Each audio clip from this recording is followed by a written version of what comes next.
Probate documents can be gold mines for genealogical research, but only a few documents are both digitized and indexed, so expect to put in some real effort to find these. In this video, I'll cover how to find things in digitized probate records once you find the repository. I've covered finding the repository in a previous video.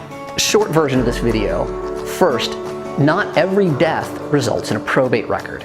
2, start with digitally indexed repositories, but 3, expect to browse through handwritten indices in digitized court records. And 4th, always include the source citation to make it easier to find those records again.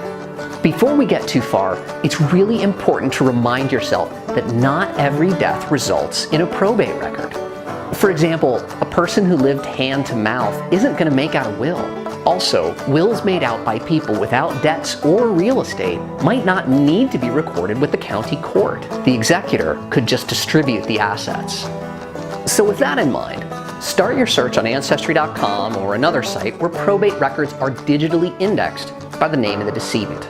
Now, I wish it were that easy, but it's pretty rare when I can find what I want via digital index. That's when it's time to start browsing through images. I prefer doing this on FamilySearch.org because the site just feels well suited to browsing. You'll need to create a free account, but after that, just search in the catalog for the county you need. Let's take a look at Lancaster County, Pennsylvania for sources where the author is something like Pennsylvania Orphans Court, rather than a person's name. When you see a person's name, it means it's a book. When it's the Orphans Court, it means it's the actual original documents. In this example, we're looking for Jacob Slow of Lancaster County, who died around 1750. Conveniently, Lancaster County has an index of wills. Indexes can be sorted many methods, and this is my favorite. It uses the first letter of the surname, then the first letter of the forename, and the year of the document. Why do I like this? Well, surname spellings can vary. I've seen a dozen different variants of Slow, so just having the first letter makes it so much easier.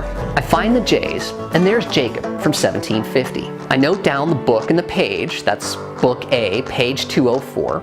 You'll have to jump around a little bit to find the right page, but once you do, well, here it is. It's Jacob's 1750 will in its full text. Now, it looks like Lancaster County's records are really straightforward, but wills are just one type of probate record. There are a ton of other ones, and they're not there on FamilySearch.org. I've got some videos on the types of documents involved in probate so you know what you can look for. But the quick version is that intestate administrations, inventories, and other documents have to exist elsewhere. Let's look at another example, Belmont County, Ohio.